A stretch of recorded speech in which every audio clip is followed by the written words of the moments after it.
Hello, my name's Helen and welcome to my studio space.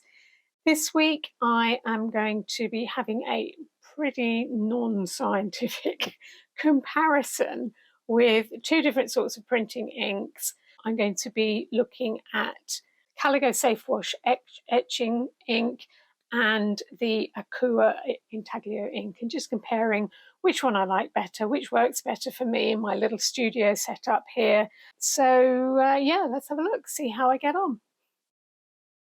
This is the Cranfield Caligo Safewash ink that I have for Intaglio printing. So it's an oil-based washable ink, very lovely to use.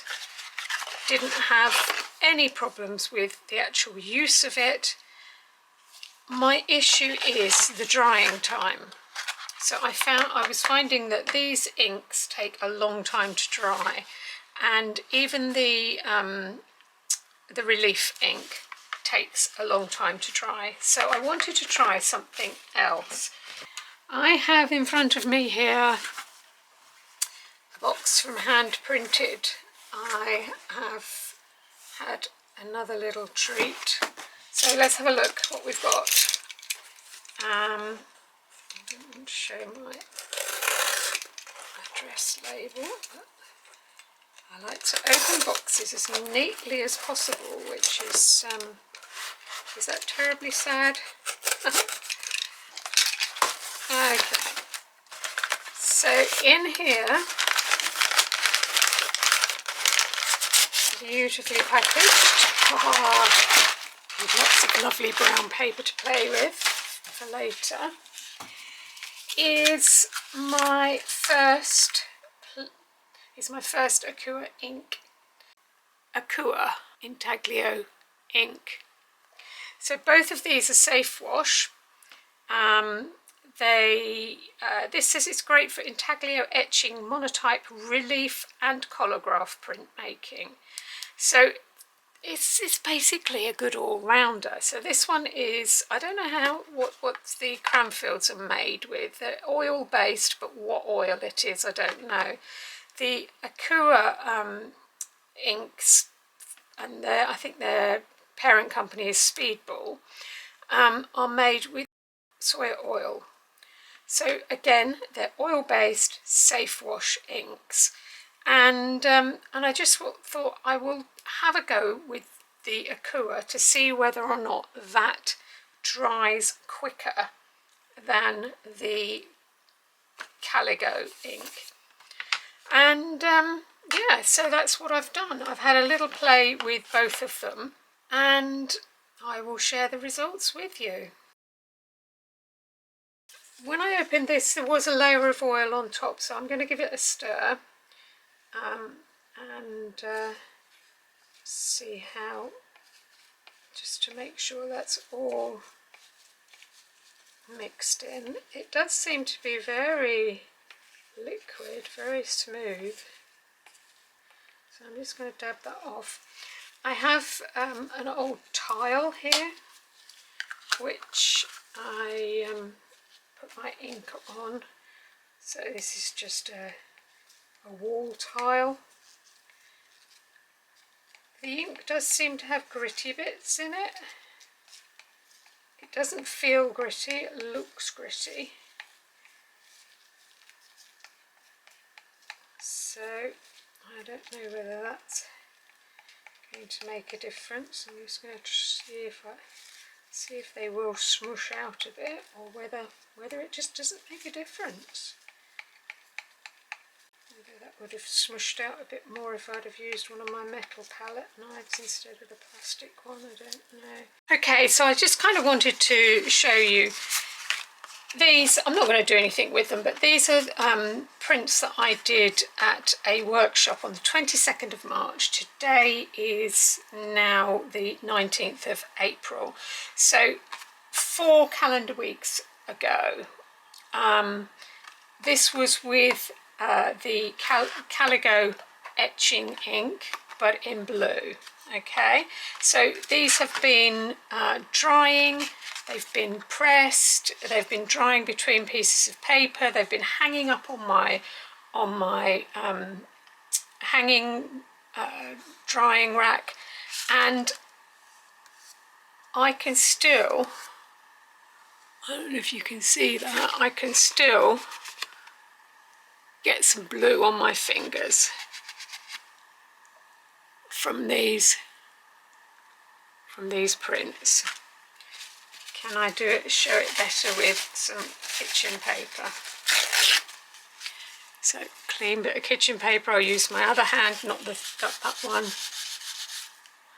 and I can still rub off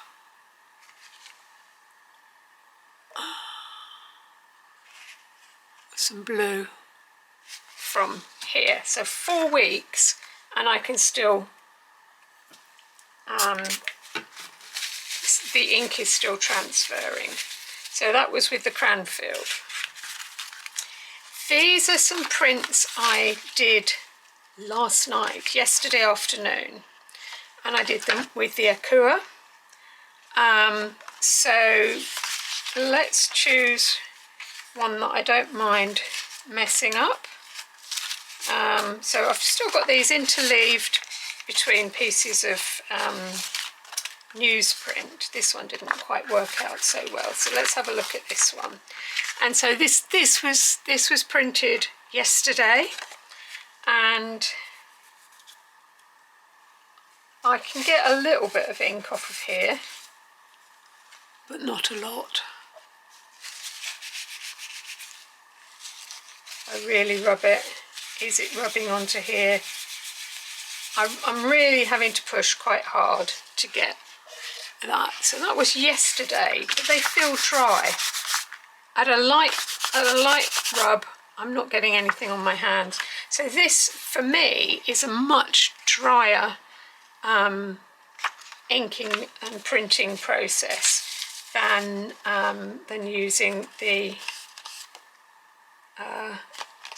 yeah, that one is still coming a little bit. Or was that from earlier on? That's probably from earlier on.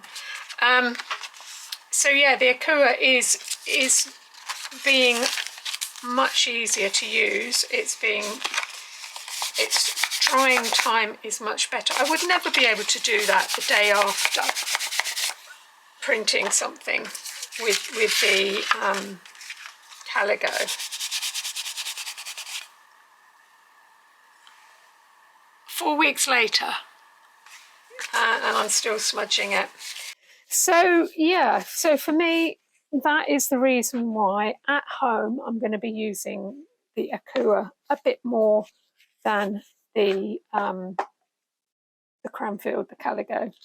Nothing wrong with the product, love it, it's lovely to use, but it's purely just down to the drying time.